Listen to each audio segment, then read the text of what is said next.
I went into the black zone with a tier 3 horse and very minimal gearing, just some gathering tools, and spent probably about 20 minutes in there. And then I came back out and I had about 45,000 silver worth of equipment, mats that I'd gotten while I was in there. And then I kind of did the same thing, just casually gathering out in the yellow zone, and it really turned out to be about the same. It was pretty similar. It was about 45,000 silver worth of mats that I'd gotten.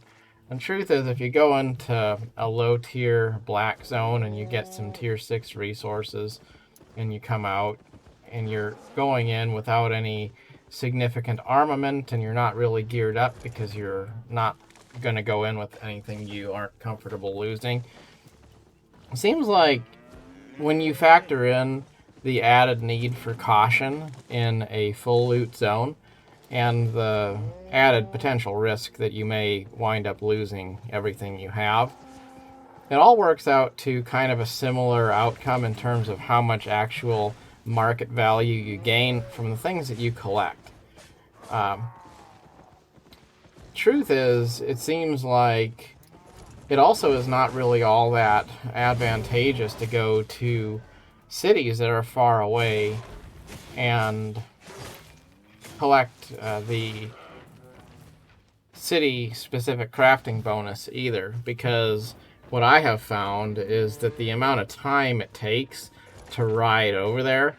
So if I've gathered a bunch of wood and I'm down here in Limhurst and then I go up to Fort Sterling, and that takes 10 minutes or something for me to get over there to that other city.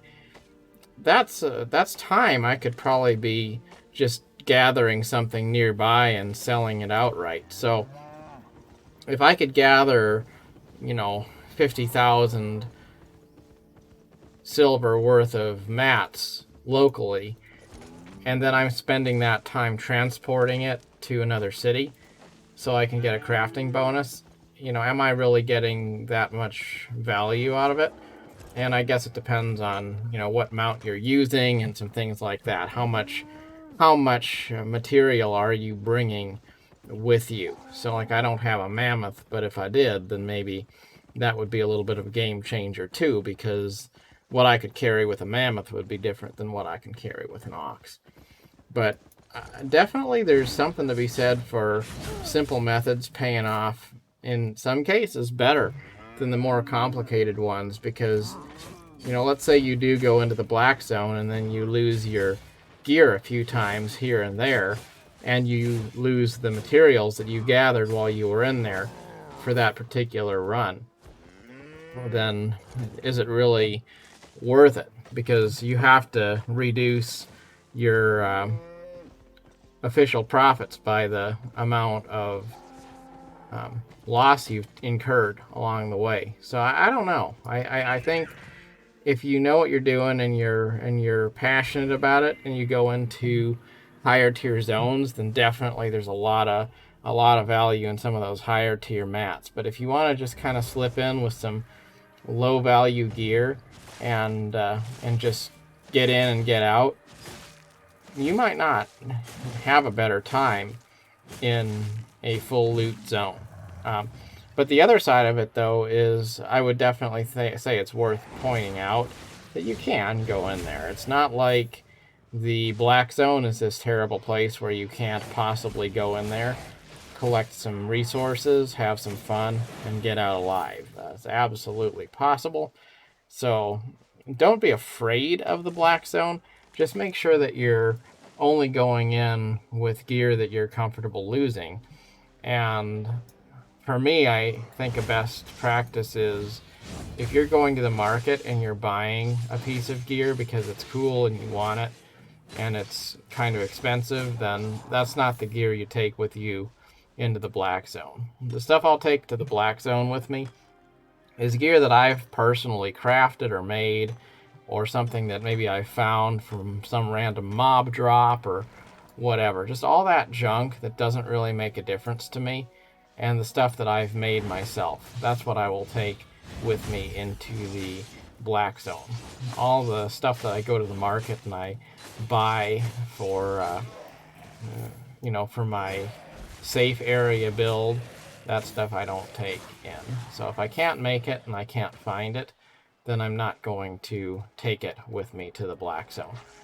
But if I can craft it, or I can find it in a random dungeon chest or from an overworld mob in the yellow zone, then that's exactly the kind of stuff that I'm gonna pop that on and then go in there, and it's 100% non-risky. The only thing that really is going to be frustrating is if you go in there and then you collect a bunch of resources and then you leave and you don't get out and then you lose all those resources, which is just the lost time effect. So for that reason, my recommendation personally has been I just go in with a horse, because horses don't carry a lot, but they're also reasonably fast. So I figure, if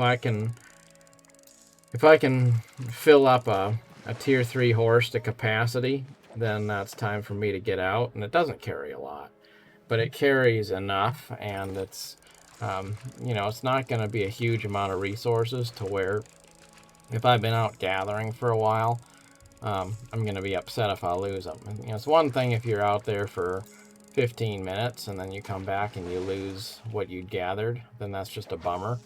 But if it was an hour, then, that feels like, well, shoot, I guess that was a waste of my entire play session. And that's not a good feeling. So just go out with a little bit and come back with a little bit, and don't be too aggressive in terms of how much stuff you try to carry at one time.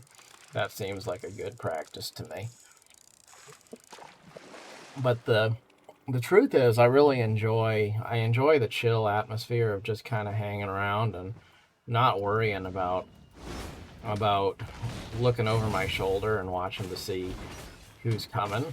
And I understand that's a more boring way to play, but it definitely feels more accessible to me, especially when, quite often when I log in and I sit down to play, I'm not looking for a challenge, really. I'm just looking to relax and have that familiar place I return to, and it's just nice. It's nice to be able to turn on the news or turn on some music video or whatever it is that I want to see, and then just kind of kill some mobs and hang around. And I don't think the yellow zone is a bad place to be. A lot of people say it is, but if you never lose anything and you don't really get knocked down and you don't have repair costs and things like that, you wind up with a home field advantage that the PvPers that are out there in the wilds don't really have.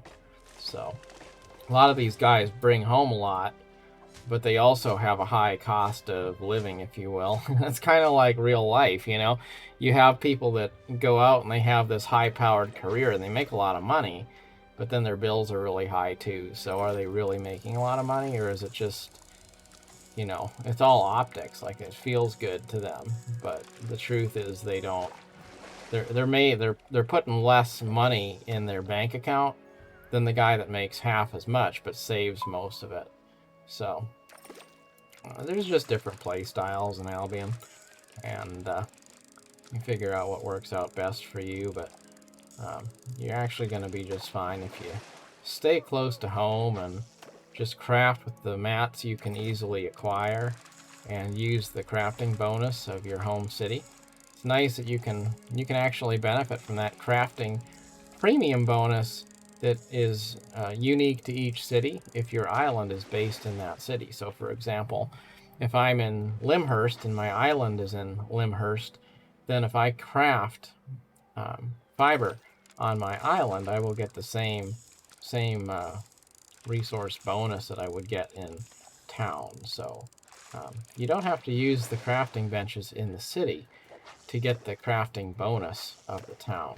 And that's something I did not know initially. Anyway, thank you for watching. Have a good night.